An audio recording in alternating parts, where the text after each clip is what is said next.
a shorter talk that was really focused on research methods and on using something that my colleague Frances Favris and I are calling a vertical case study approach, which is to think about doing research in ways that we can integrate different levels of research. So there might be a local level of research, let's say a high school, but then there would also be research done at the district level or the Department of Education level, and then at the state level, and perhaps even at the national or international level. So there are vertical elements to the research project, but we're also encouraging people to think about horizontal comparative elements to a research project. So thinking about multiple sites in which to do a research project.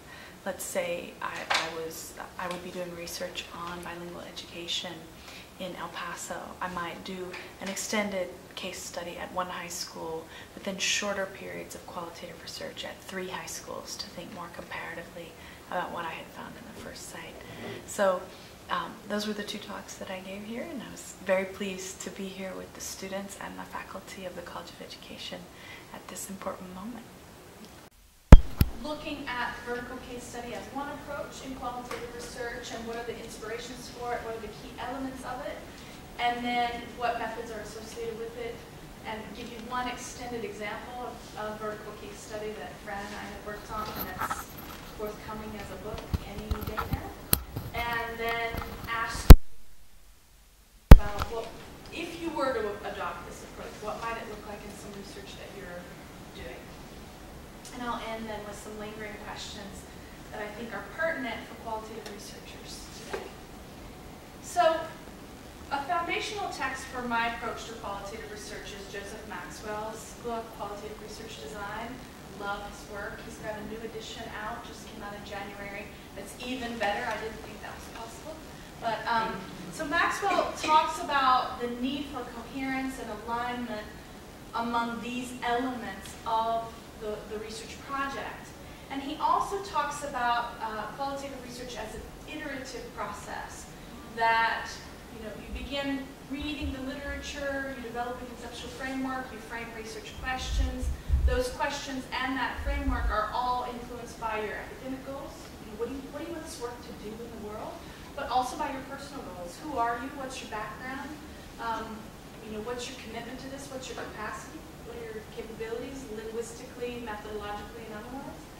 And thinking about those things. But then, once you start collecting data, often needing to return to the research questions and revise them, needing potentially to go back to the conceptual framework and add pieces or delete pieces, and that's an iterative process, including, once you're in the data analysis phase, that you often realize, oh, I need data on this, I'm missing it. You go back to data collection. So he's got a really nice approach to qualitative research as an iterative process. He talks then about goals, the need to consider our personal, academic, and applied, or what we want the work to do in terms of academic contributions, but also in terms of problem solving in the real world, including questions like our personal investment, what issues, practices, and policies we want to affect, and the significance. What's the significance of this project? The so what question, right, that we do need to regularly ask ourselves. He has a wonderful discussion then of conceptual framework that I would encourage you to look at, and includes questions about, what do you think is going on? He doesn't call them hypotheses. I think he purposely doesn't call them hypotheses. It's really not the most appropriate word for qualitative research or for some kinds of qualitative research, but hunches. What do you think might be happening? What theories, prior research, and your own personal beliefs will guide or inform your research? What pilot studies or personal experiences will you draw on? So a little bit of an important component of reflection, thinking about your own personal experiences as they relate to a topic that you're pursuing. And he notes, and I think it's useful for us to consider, that conceptual frameworks are based in the literature, yes, but informed by personal experience, and they change over the course of the research project. That, I've seen many ethnographers whose work I respect very highly, who've gone into a project with a certain kind of conceptual framework, maybe using high theory concepts, but then later return to that data with a very different approach and seen very different things in the data and done some wonderful work with it. So I think it's, we shouldn't get too wedded to our literature reviews and our conceptual frameworks, even as we do need to do them and do them seriously, take them seriously before we move forward. So one thing I encourage my doctoral students to do, I love the Venn diagram, I love it. So all my students in developing their conceptual frameworks use a Venn diagram, and I think in some ways it keeps us anchored, right? What are our, I often encourage them to think of a stool. What are your foundational fields? So for me, it's a discipline, anthropology. It's a field, comparative and international education, which is the program in which I was hired. You know, I think it's useful for students to think about the ways in which their work might change as they get absorbed into institutions. Had I been hired into a social foundations position, or had I been hired into a literacy position, which I easily could have been, this would probably not have been central to my way of thinking and to the literature I read and the way I framed the work. But institutions shape our paths, of course. Always have had a strong focus on education, and specifically within education on literacy and language. So when I talk to my students about the stool, you know, thinking about the pillars of their work, I encourage them to think about an area. For some of them, an area study is important. For others, it's not. They're more global in focus. I encourage them to think about a discipline, if that's appropriate. And I encourage them to think about education as a theoretical field and as an applied field. So in terms of applied, to think about a professional development area that's a particular strength of theirs: bilingual education, teacher education, literacy studies, leadership, you know, and think about then the literatures in those areas, the key journals in those areas, and the way in which they're developing their work in conversation with those debates and those fields. So on top of that, then, I layer, this is actually a map of all the projects I've done to date. But, so it's a bit of a misrepresentation of what I have them do for their projects. This is one from one of my doctoral students, Gabriele Oliveira. And here are her key literature. She's training in anthropology in a school of education. 3 primary areas she's drawing on: the anthropology of childhood, migration studies and transnational perspectives, and the anthropology and sociology of gender.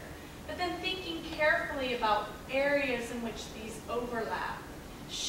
Her project is about transnational motherhood. It's about the migration, Mexican maternal migration, and the impact on the children who are left behind in Mexico and the children who are born in or brought to New York. So you can see areas in which these overlap, that she's sort of mining for her work, and then this particular overlap being her contribution. I think it helps all of us, and especially our students. We're so used to narrative representations of our work that getting outside of narrative into visual representations can help us think. It's always just mapping our ideas. And sometimes I work with students then who realize, oh, you know, I have circles that don't touch anywhere. Or I have this circle, I have no idea how it fits into anything. Well, maybe it shouldn't be one of your circles. Or maybe that's the puzzle you need to figure out, is how it fits. And fitting it, helps to then identify your original contribution. So when we think about conceptual frameworks, I would encourage you to think about Venn diagrams or flow charts or tic-tac-toe boards, whatever works for you, but thinking about visual representations of concepts. And then in his book, Maxwell has a concept mapping exercise that I think is very useful. I won't spend much time on it here. There's another book I really love to use during this phase of research design. It's called Salsa Dancing in the Social Sciences. It's by Luker. And she had it's all wonderful. I love her work. But she has one chapter on the literature review that you should get immediately. It's, for me, been the single most helpful chapter in working with graduate students and in doing my own work. And there are a couple of things on here that you probably know already, like work with a reference librarian. We know it, but we don't do it. It's sort of like going for our annual checkup, our annual medical checkup. checkup, or going to the dentist. We know we should, but we just don't do it for 3 years at a time. You know, reference librarians are our friends, and we should make good use. We are blessed. We are so lucky to work in institutions that have good reference librarian support, so we should do that. One of the ones, though, that she suggests that we don't use that often is finding a person, starting with a person, an intellectual nodal point who knows the field. Now, sometimes you're lucky and that's your advisor, but not always, right? Or sometimes you're moving into a new field that's a bit beyond where you've been working before, and talking with a person who can map the field for you and who can tell you who's doing what kind of work can be very helpful. My favorite recommendation, the one that I probably use most often, is she says, find a synthetic article and mine the bibliography. You know annual reviews of? They're our best friends, right? So they haven't quite done exactly what you're going to do, but it's central enough that you can look at how they've mapped the field, put the literature together, and then trace it out. Find, note things in the bibliography that look promising, trace those out, then mine their bibliographies. That's a really helpful tool. Doing the same thing with journal articles, books, or chapters, sort of working through their bibliography.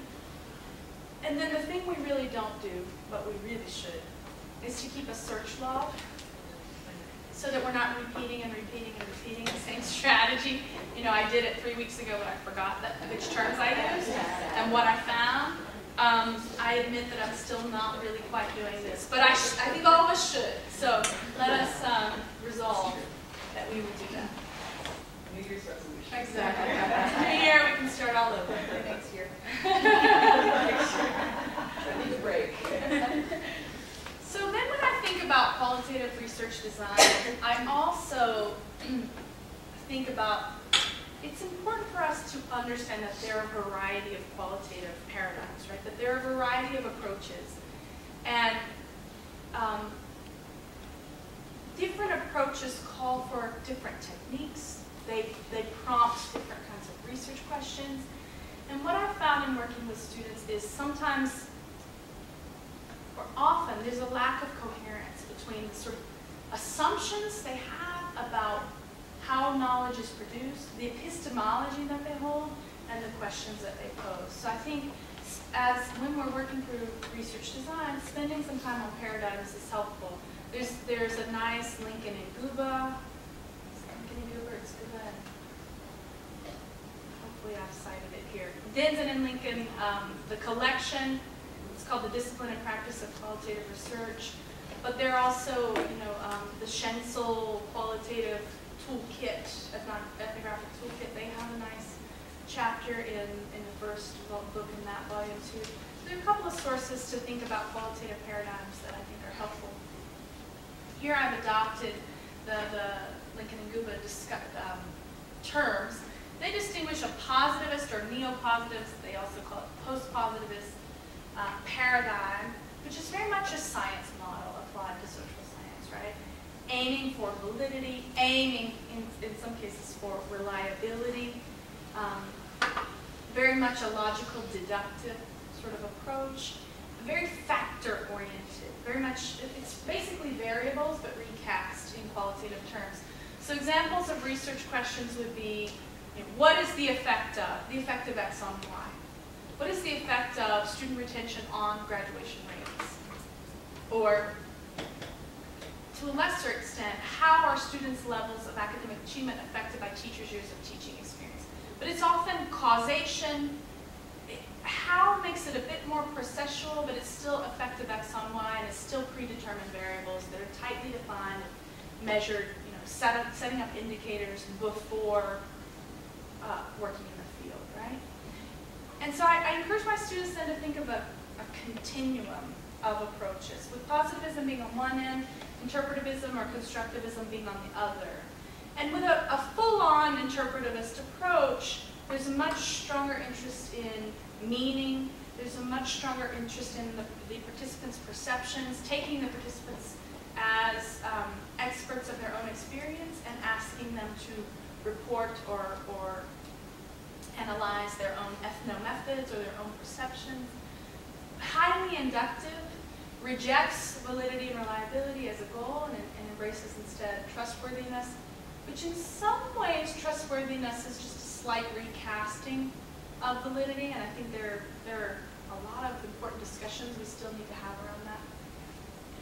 But here are a couple of examples of questions. How do teachers perceive the influence of popular culture in their classrooms? So it's still causation, but it's processual causation, and it's perception-based. It's not, I'm not trying to triangulate with this question. I'm interested in their perceptions and the meanings that they make. A third, I talked initially about a continuum, but sometimes when I'm teaching this, I then talk about a triangular continuum, is a critical paradigm, very much interested in inequality. The goal of the research is social change of some sort, so there is an implied outcome, if only through the critique itself. Sometimes I see critical approaches using validity measures, sometimes using trustworthiness, often not addressing it at all. I think we've been a little lax in qualitative research in discussing issues of methods, and so we've sort of let this slide, understandably, because it is so problematic, but I think it's worth paying some attention to. So examples of research questions might include, how does social class influence parental involvement in school? So causality, but a processual causality, and a clear implication of that class inequality is somehow implicated in the study. So it's important to think about, sometimes students, when I talk with them about this, they feel like, oh, well, I'm a constructivist for life, that's all I'll ever do. That may be.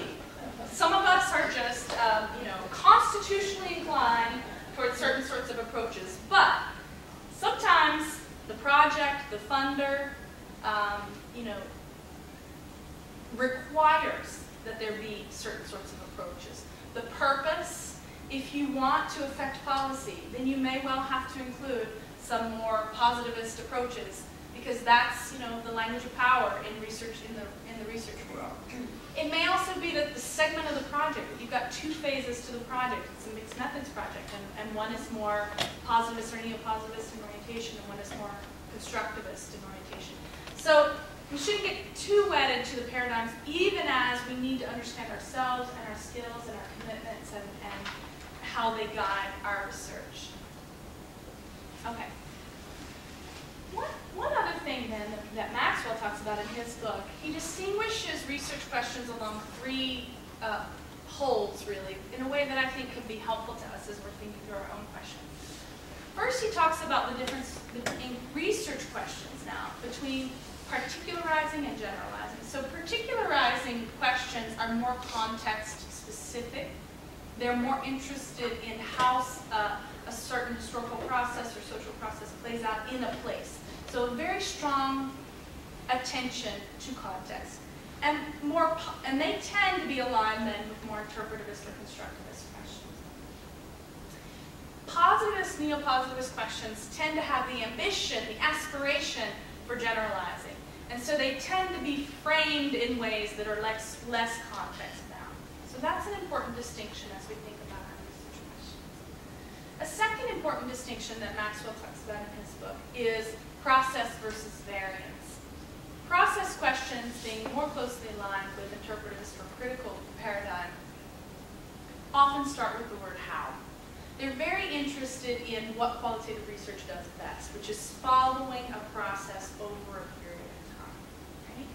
Whereas positivist or more social scientific science model questions really focus on variance, on impact of X on Y, on factors, right? And they're often predetermined factors that we think we know what the relevant factors are before we go into the field. They're more than positivist designs, much more structured from the start of the research process, less likely to be iterative, less likely to change over the course of the project, and more likely to use things like structured interview guides, structured observation tools, whereas these are much more likely to be emergent, to be less structured, semi-structured or unstructured. And then finally, Maxwell talks about the distinction between realist and instrumentalist questions. And by this he means there are some people who ask questions like, how do teachers perceive X?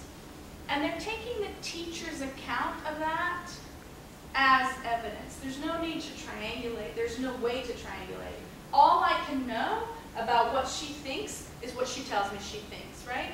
Versus instrumentalists who really want to triangulate, they want to validate, they want to compare. And so they're much less likely to use a particularizing question or a process-oriented question. And they're more like, a realist might say, how do teachers perceive X or Y? Whereas an instrumentalist might insist that we say, how do teachers report that they perceive? So, taking those distinctions then, let me run through a couple of questions. How do teachers in El Paso secondary schools, implement the Common Core in their classrooms? It's a process question. Oh, we're done here. It's a process question. It's a single place. I should have said in an El Paso secondary school. It's context, right? Versus the second version that's got a more generalizing aspiration. How do secondary school teachers in Texas, not El Paso, not a single school in El Paso, but in Texas, implement the Common Core in their classrooms, right? So that then, the second version is more generalizing, the first version is more particularizing. The second set of questions, very similar questions, but with different frames. What factors demonstrate the greatest influence on teachers' pedagogical behaviors in the classroom? That's a variance question. Factors, probably you could even, how do X, Y, and Z factors influence teachers' pedagogical behaviors would be an even better variance question. It would be more structured from the start of the project. Versus, how does a series of 6 teacher circle meetings influence teachers' pedagogical behaviors? This is much more process-oriented, and it's more context-specific. Finally, what behaviors do teachers exhibit after attending a series of professional development workshops versus how do teachers perceive the impact? So one is very much guided by what data can I observe and verify versus teachers' reported perceptions. And so it's important for us when we're developing our research questions to think about these elements and to think about how they align us with epistemologies, with distinct epistemologies. So, here comes the interactive portion. Are you ready? I want you to write one or at most 2 research questions that interest you. Something you're working on right now, something you're thinking about working on. And then I want you to experiment with writing it more generalist versus more particularist, and with making it more variance versus more process-oriented. Okay? So just take a few minutes, maybe about 5 minutes to do that. So right now we're just experimenting with writing research questions and thinking about how they might look if they were more aligned with a more social science model of doing research or a more interpretive model of doing research. And then specifically, what they might look like if they were more generalist in aspiration or more context-bound, and what they might look like if they were sort of factors-oriented or process-oriented. And this is, when I was in graduate school, some friends of mine and I one day wasted several hours by coming up with a dissertation title generator, and it was like Mad Libs, but for titles for dissertations. Of course, hegemony and panopticon and those kinds of terms were all in there. But it was, you could fill in the blank. And so I adapted that idea to this research question generator, which is a little bit tongue-in-cheek, but sometimes it helps. Sometimes it helps students to think about, how do teachers experience the Common Core standards? How do teachers understand, some particular policy. So playing with sort of these formulations and plugging in different terms can give you, it's almost like facets, give you different ideas about how to frame a question. And they're more, some are more aligned with a neo-positivist paradigm and some are more aligned with a constructivist paradigm. So I wanted you to just play the research question that interests you. So let me talk then about what you asked me to talk about, instead of all the background. The vertical case study. There are two primary inspirations to a vertical case study approach that I've been working on with Francis Fabris. One of them is multi-sided ethnography that Marcus and Falzon and lots of others have been working on this idea. Basically in the 1980s and the 1990s, anthropologists set out to destroy themselves by destroying their key concept, which is culture. It was a very important critique, self-critique, dismantling the house, the entire structure.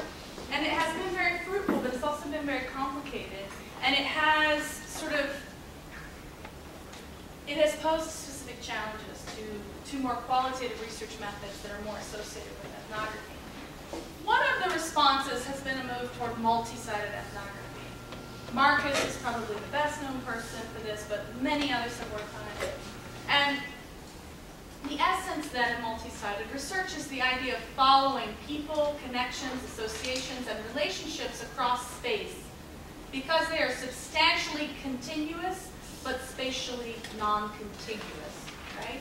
So rather than the old version of community studies, which is what a lot of people still think anthropology is all about, thinking about the places and the people and moving across space to follow continuous but non-contiguous processes and populations. So that's been one of the inspirations for this approach that we call vertical case study. And there's a quote from Ferguson that I like very much that I think exemplifies the challenge of qualitative research these days. He's talking about violence in Nigeria's Delta region. He says, an adequate anthropological account would need to explore local politics, national consciousness, land tenure, histories of ethnic formations, relations between different levels of state bureaucracy, and many other Nigerian realities. But to make sense of these so-called local facts, to bring them into intelligibility, it would also have to explore a range of other questions. What about the East European mafias that illegally buy oil from local strongmen? What about the traffic in arms? How are local struggles for autonomy related to the networks of NGOs and advocacy organizations based in London and elsewhere, which provide both resources and conceptual frames that link local grievances with wider claims? How are the social responsibility policies of big Western oil companies feeding local enmities by dispensing resources to both state and local governments and ill-defined, quote-unquote, communities? So basically he's saying, how do you study this? You study it in one community perhaps, but not only in that one community. That you would need to think about historical processes and social organizations, political and economic processes that are influencing what's happening locally. And so that's some of the inspiration for multi-sided ethnography. Of course, the challenge with multi-sided ethnography is knowing when to stop, right? Because you could go on forever. And that's become a real challenge for contemporary ethnography that I think all qualitative researchers face. So it also then is vertical case study inspired by a reconceptualization of space as socially produced, as interrelations constituted through interactions that are always under construction. There's been some really interesting thinking in cultural geography and related disciplines that has spurred this rethinking of space and what it means then. How do reconstituted notions of space influence our decision about where to study and how to study, how to do our research? And at the same time, we don't want to lose sight of local, whatever that local is, right? Because as Anna Singh says in her magnificent ethnography, seemingly universalizing systems like capitalism can only be charged and enacted in the sticky material materiality of practical encounters. You know, it doesn't exist until it's culturally produced locally, and it's always at play. It's always open to change. And so there's a need for context. It's not as if we don't need to be locally rooted in our, whatever the local is, in our studies these days. And so these reconceptualizations of space and of the field site triggers, or the reconceptualization of space and of networks, triggers the decomposition of ethnographic location. This is really the heart of the challenge to qualitative research right now. So, in part, as an effort to develop a translocal methodology, Francis Dowers and I have been thinking about what we're calling vertical case study. A second really important strand of influence has been actor network theory, developed primarily by Latour, thinking about networks as assemblages of dynamic actors and resources that can move educational practices across space and time, as John Nestor has talked about in his work. Networks are hard to follow, right? They take form, linkages are established, people are enrolled or recruited to networks, but then they dissolve. They're hard to trace. They're fragile, uncertain, and ever-shifting ties. But, as Jo Koyama has talked about in her work, it's important for us to follow these ongoing processes of the formation and dissolution of networks, rather than attempting to fit the actors and their activities into bounding categories, sites, or groups. And her work, I think, is a really magnificent example of how to do that. So, let me give you a visual representation then. We talk about vertical case study, but it really has three elements: the vertical, the horizontal, and the transversal. It's inspired by ethnographic work, but it's not necessarily ethnographic. It could be. I have seen vertical case studies that are ethnographic in focus, but I've also seen them be much more time delimited and with a much less of a cultural process focus. So the vertical element, you can think of any of the relevant categories here: regional, national, international, universal, whatever fits your project, and of course everything's always local. You know, I always think about, we need to remember that the World Bank is also local. It's localized. Those people are living and working in a specific space and time with a specific set of constraints, right? So I put this in scare quotes because we need to be careful how we're thinking about the local. But thinking about our projects as potentially having a very deep context with a longer-term engagement at one level, but the need then to sort of study up and think across levels and how they might affect a project. And of course, we can't spend as much time, and we don't have as much access to these sorts of sites, but it's important for us to think about how potentially to include vertical elements in our case studies. There's also a horizontal element to think across local cases. So for example, I've seen projects where one woman was looking at language education policy. She did in-depth ethnography at one local high school. Then she did sort of shorter-term 2-week case studies at 4 high schools. And then there was work in the Department of Education and in other locations as well that looked across horizontally at different sites and also included a vertical aspect. Another way that I've seen this used is in team ethnography, where similar researchers are doing similar projects but in very different places. So this element might engage the same research design, but the vertical elements that are relevant to their project might be distinct depending on where they are. But that kind of comparative ethnography, I think, is promising. Difficult, very difficult to fund, but has a lot of potential.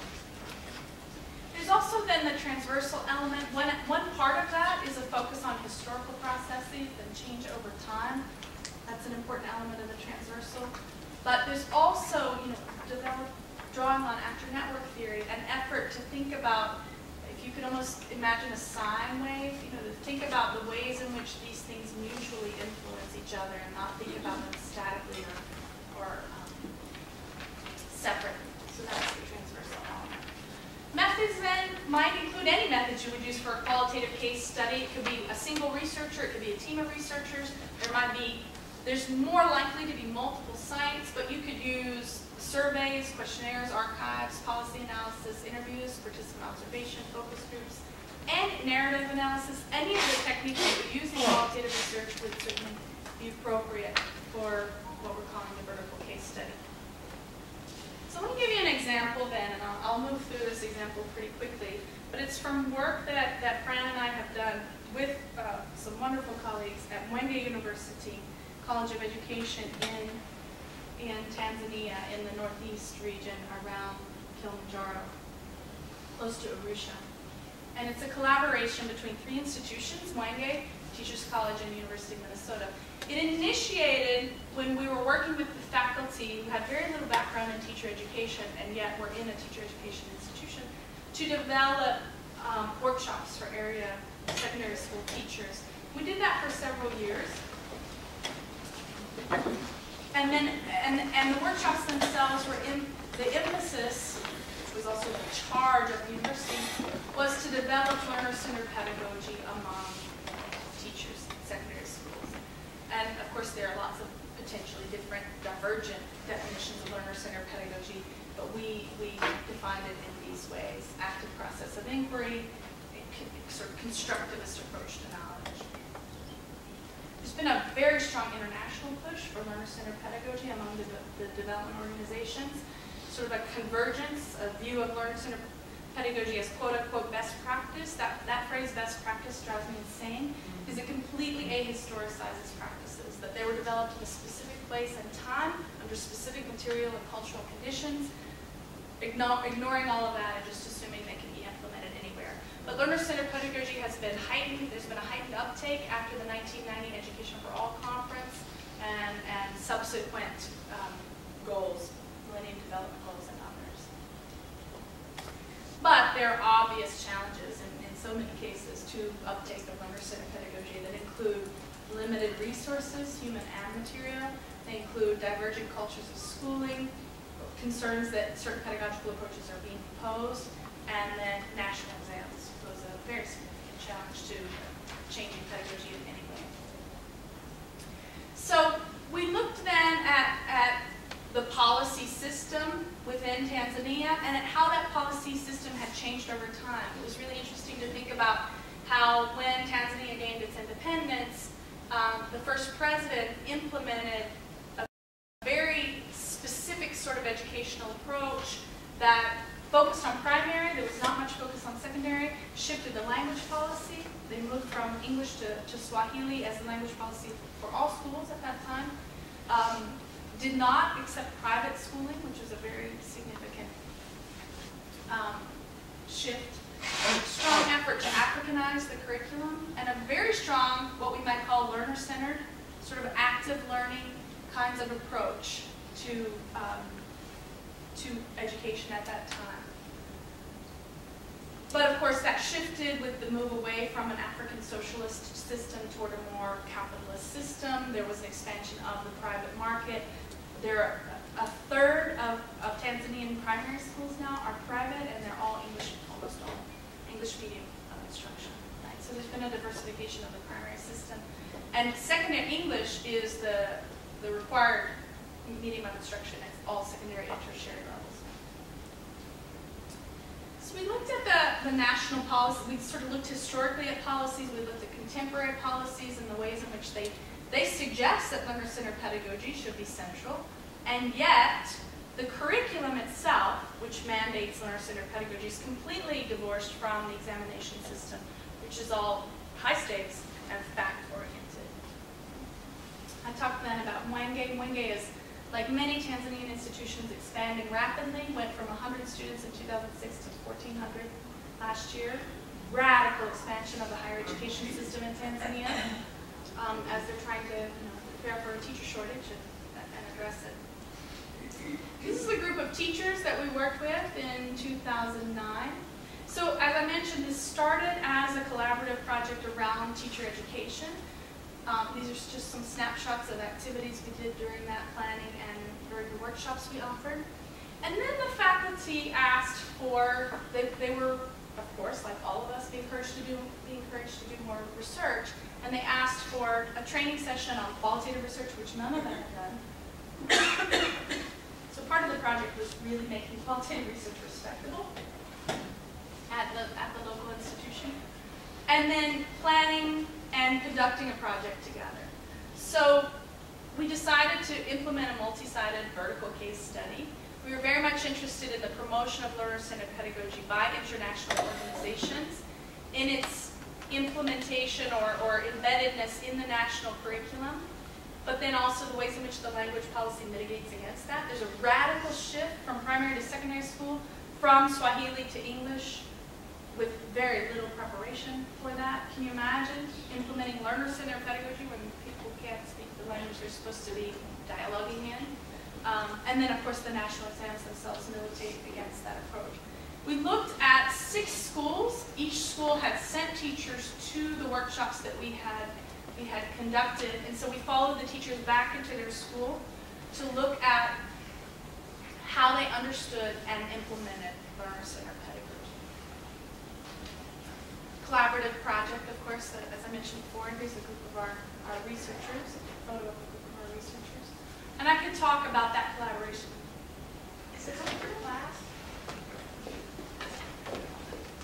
I could talk about that collaboration at else, but for now, I'll just say that the primary finding was that pedagogical practice is contingent upon historical, social, cultural, political, and material conditions in ways that these international proclamations of which pedagogy should be followed don't really take into consideration.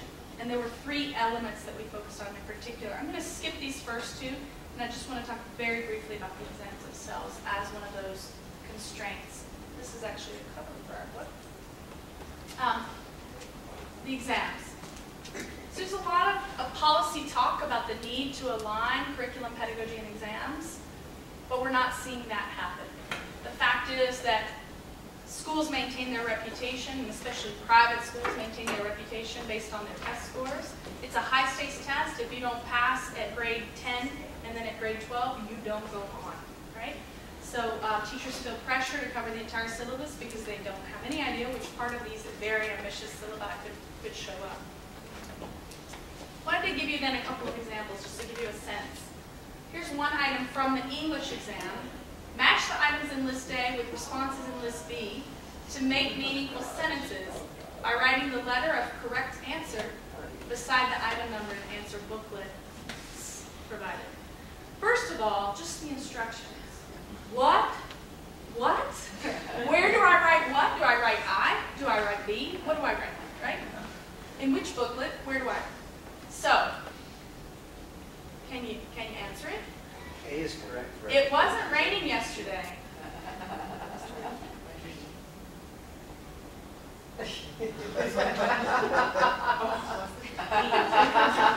Was it? Wasn't it? They'll get lost if you don't give them a map. The film was made in India. Is or was? Yeah, it was. Why are you working late, Saloon? That doesn't complete the sentence, right? So first, this doesn't complete the sentence because it's a capital letter. You can't. It doesn't complete the sentence, right? And we asked, I think one valid critique would be to say, well, you're speaking American English. This was written in Tanzanian English. Maybe you just don't understand.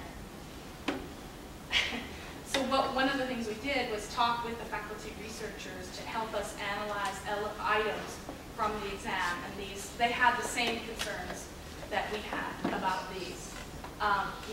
That if it's completing the sentence, it shouldn't start with a capital letter. That is versus was, and then this doesn't complete the sentence. That's already a complete sentence, and the next sentence doesn't start with a capital letter. And people pay attention to those kinds of mechanics. They're heavily penalized for not doing it. So they were very concerned about the kind of confusion that might result for students. This is an English item. I just wanted to show you one civics item. I didn't give you the passage, but here are the questions. Is this a civics test? Define the word corruption. which is an English test, right? Not a civics test. They might very well know what corruption is and be able to explain it, but they're basically testing vocabulary in English. Here's the second one. Provide other meaning of the word cumbersome as it has been used in the past, right? So some really serious concerns about test construction, item construction, the ways in which fluency in English influences the construction of the items, and then students' understanding of those items. And as you can see, the very fact-based sort of items that they're meant to respond to that would not in any way be coherent with a learner-centered approach. And yet, in all the schools, we saw signs like this. Very strong regulation of English usage. However, the teachers themselves may often have significant difficulties with using English in the classroom, depending on their schooling history. Those who have been schooled in Kenya, who have been schooled from primary school age in English, had an easier time with this than the Tanzanian teachers did. And then the Tanzanian teachers who had grown up in more rural areas had a much harder time with English, teaching in English than others did. So, that's just an example of how we used a vertical approach to think through a very specific research project. I want to then return to the question that you wrote 20 minutes ago, and think about if you were to use a vertical design, vertical, horizontal, and transversal elements of a project, how might you do it with the question that you posed? Is there anything here is there something to offer from this conceptualization of verticality and horizontality in thinking through your research project? Just to take a few minutes to look back at your question and think about that. So, just some lingering questions that I think are important for us as qualitative researchers to consider. When we move to multi-sided studies, what is context? And how do we account for it? Like, how do we do that without losing context? How do we build rapport when we're working in multiple locations for a shorter period of time? In multi-sided work that follows actor networks, what's culture? How are we taking that into account? The whole what is culture question is a big one. But if we complicate it then by thinking about moving across place, is there a relationship between culture and space that we need to interrogate? This one has been one that's been particularly difficult for me as I've moved into more collaborative ethnographic endeavors, because ethnography in its origin is all about the body, the self, the experience as instrument of understanding and of knowledge production. So if you're working in teams doing ethnographic research, what becomes the role of embodied experience in knowledge production? If I'm relying on someone else's field notes in a site that I've only visited and haven't spent extensive time in, then how do I understand his or her embodied experience? How do I put it into relation with my own in thinking through analysis? So, and that links to this last one. When you're working in teams, what are the specific challenges to team-based ethnography or team-based qualitative research? And how do we account for those? Do they push us in some ways to be more structured from the outset? And what do we lose by doing that? Those have been some of the questions that have really come up for me as I've worked through this project and it's another one that's somewhat similar to it. So I have references to several of the things I